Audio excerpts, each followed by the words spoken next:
Everyone has that one story about that one special girl na kahit pa ulit-ulit nating ikwento, hindi tayo magsasawa.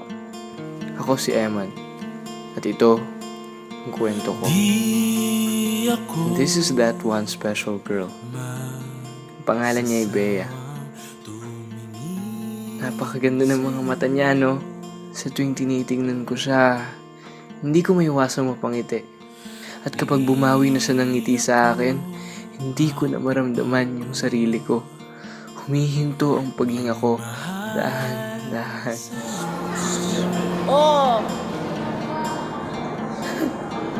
Dahan-dahan gumagaan ang pakiramdam ko.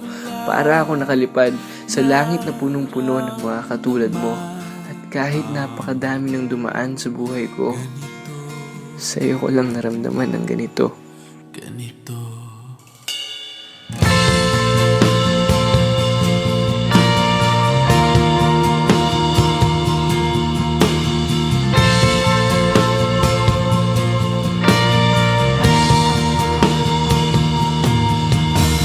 Sa'yo ko lang naramdaman yung mga yakap na hindi lang basta mahigpit, kundi yung yakap na nagsasabi na ayoko nang mawala ka. Sa'yo ko lang naramdaman yung mga halik na tumatagos hanggang sa puso ko.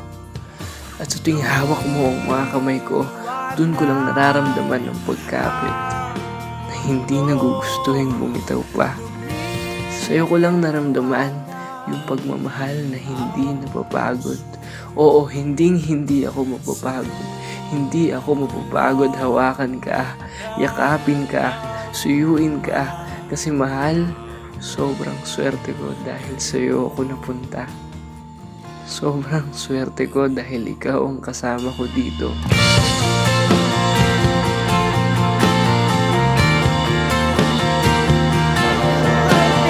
Dito sa lugar na kung saan nakatayo tayo parehas at hinihiling na sana ikaw na lang ang makasama ko. Sana tayo na lang dalawa. Sana tumigil ang oras para manatili tayo parehas sa lugar na to. Habang tinitingnan kita sa mga mata mo at habang ikaw ang isa.